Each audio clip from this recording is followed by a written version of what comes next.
শোকাবহ হৃদয় বিদাৰক কন্যাৰ বিয়াৰ জোৰোণৰ দিনাই পথ দুৰ্ঘটনাত মৃত্যু পিতৃৰ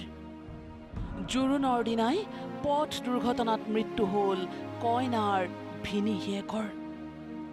তিনিচুকীয়া ডিব্ৰুগড় বাইপাছত মৃত্যুৰ কিৰিলি কন্যাৰ জোৰোণ সেয়েহে জ্যেষ্ঠ কন্যাৰ জোঁৱায়েকক আনিবলৈ পিতৃ গৈছিল ষ্টেচনলৈ আৰু উভতি অহাৰ পথতেই সংঘটিত হ'ল এই ভয়ংকৰ ঘটনা কন্যাৰ বিয়া নেদেখাকৈয়ে মৃত্যুক সাবটিলে তেওঁৰ পিতৃয়ে খুলখালীয়েকৰ বিয়ালৈ আহি মৃত্যুক সাবটিলে ভিনীহিয়েকে তিনিচুকীয়া ডিব্ৰুগড় বাইপাছত আজি পুৱতি নিশা সংঘটিত এটা পথ দুৰ্ঘটনাত শিশুসহ 4জনৰ কৰুণ মৃত্যু মূলতঃ পথ নিৰ্মাণকাৰী সংস্থাৰ চূড়ান্ত গাফিলতিৰ বাবেই মৃত্যু গহ্বৰত সোমাল চলন্ত বাহন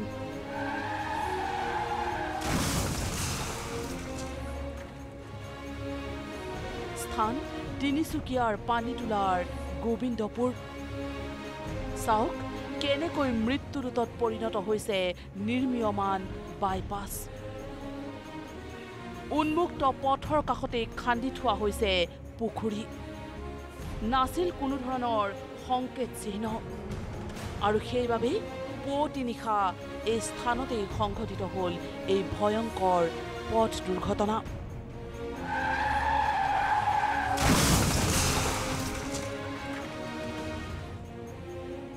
বিহাৰৰ পৰা বৰডুবিলৈ বিবাহৰ বাবে আহিছিল কইনাৰ ভিনীহিয়েক আৰু তেওঁৰ পৰিয়াল আৰু তেওঁলোকক ডিব্ৰুগড় ষ্টেচনৰ পৰা আনিবলৈ গৈছিল কইনাৰ পিতৃ আৰু ভতিজাকে দুৰ্ঘটনাত থিতাতে নিহত কইনাৰ পিতৃ মহৎ শাহ ভতিজা মন্টু শাহ ভিনীহিয়েক ৰাজেশ গুপ্তা আৰু তেওঁৰ 7 বছৰীয়া পুত্ৰ অৰ্থ গুপ্তা অহা 16 তাৰিখে মোৰ ভাতিজিৰ বিয়া আছিলে তো বিয়াৰ কাৰণে মোৰ ভনী জোঁৱাই তেওঁলোকে সপৰিয়াল ভনী জোঁৱাই আছিলে ভণ্টি আছিলে আৰু দুজন মোৰ ভাগিন আছিলে 4জন তেওঁলোকে বিহাৰৰ আৰাৰিয়াৰ পৰা বিয়াত অংশগ্ৰহণ কৰিবৰ কাৰণে তেওঁলোক আহি আছিলে তো তেওঁলোকে আজি ৰাতিপুৱা 2টা বজাত ৰাজধানীৰ পৰা ডিব্ৰুগড় ষ্টেচনত তেওঁলোকে ট্ৰেইনৰ পৰা নামে আৰু মোৰ দাদা আৰু মোৰ ভতিজা দুইজনে তেওঁলোকক ৰিচিভ কৰিবৰ কাৰণে ডিব্ৰুগড় আমাৰ ষ্টেচনত গ'ল তেওঁলোকক ভালকৈ তাৰ পৰা ৰিচিভ কৰি তেওঁলোক ডিব্ৰুগড়ৰ পৰা বাইপাছ যোগেদি তেওঁলোক আহি আছিলে পানীতোলাৰ অকণিমৰীয়া গাঁও বুলি জানিব পাৰিছোঁ অকণিমৰীয়া গাঁৱৰ সমীপতে কিবা এটা কালভাৰ্ট নিৰ্মাণধীন হৈ আছিলে আৰু তাতে গাড়ীখন খুন্দা মাৰি পানীত পৰিলে আৰু পানীত পৰাৰ কাৰণে তেওঁলোক ওলাই আহিব নোৱাৰিলে আৰু থিতাতে 4জন নিহত হৈছে আৰু মোৰ ভনী আৰু ভাগিন এজনী দুইজন সুকলমে তেওঁলোকে বাচি আহিছে সব ৰেডি হৈ আছিলোঁ বিয়াৰ কাৰণে আমি সাজ পাৰ সব কৰি কিনিছোঁ সবে ৰেডি হৈছোঁ কিন্তু এইটো পৰিৱেশত ভগৱানে এনেকুৱা এটা দুখৰ চাহ দিলে যে একেবাৰে 3টা পৰিবাৰ একেবাৰে যা কৰি পেলালে বিয়াৰ জোৰোণৰ দিনাই নিষ্ঠুৰ নিয়তিয়ে কাঢ়ি নিলে 4জনকে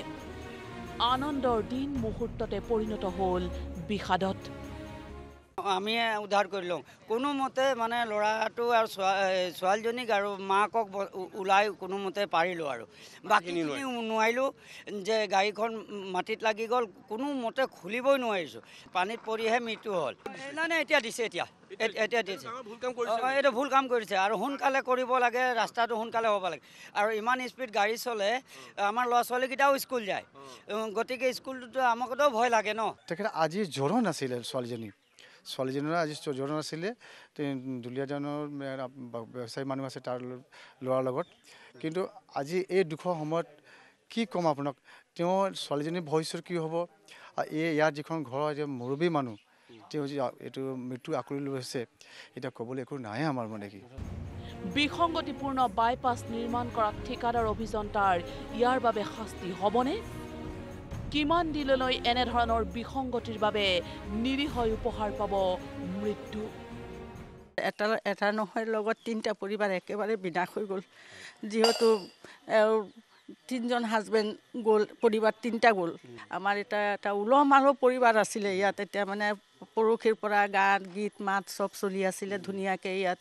মানে 3 দিনৰ পিছত আমাৰ কিমান এটা মনত উৎসাহ আছিলে যে বিয়া এটা হ'ব। পৰিৱেশত ভগৱানে এনেকুৱা এটা দুখৰ চাহ দিলে যে একেবাৰে তিনিটা পৰিবাৰ একেবাৰে যা কৰি পেলালে। কালি ৰাতিপুৱা মই কৈছোঁ মাহী আমাৰ ছোৱালী বিয়াত নাযাব,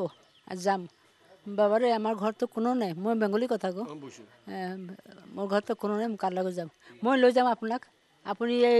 বস্তিৰ চবচে ডাঙৰ বুঢ়ী, আপোনাক মই লৈ যাম। মইতো কৈছে এতিয়া আহোঁতে আপোনাৰ পানীতোলা আৰু তিনিচুকীয়াৰ মাজত এই বাইপাছত সংঘটিত হৈছে। মানে জনামতে মানে কি হয়, তাতে মানে কি কিবা কালভাৰ্টৰ ওচৰতে মানে কি গাঁতত লাগি পিনে আপোনাৰ তলৰ কিনাৰতে খাট আছিলে, তাতে পানীটো মানে কি পৰিলে। তেওঁৰ ভনীটো মানে যেনে ভগৱান কৰ্ম বাচিলে, আৰু তেওঁৰ ভনীও ছোৱালী এটা বাচিলে। একেটা পৰিয়ালৰ 4জনকৈ লোকৰ মৃত্যুৰ দায়িত্ব এতিয়া কোনে ল'ব? এই মৰ্মান্তিক দুৰ্ঘটনাই এতিয়া সমগ্ৰ তিনিচুকীয়া জিলাখনতেই শোকৰ ছাঁ পেলাইছে। কেমেৰা পাৰ্চন বুধিনৰ সৈতে তিনিচুকীয়াৰ পৰা ৰঞ্জিত দত্ত, নিউজ লাইভ।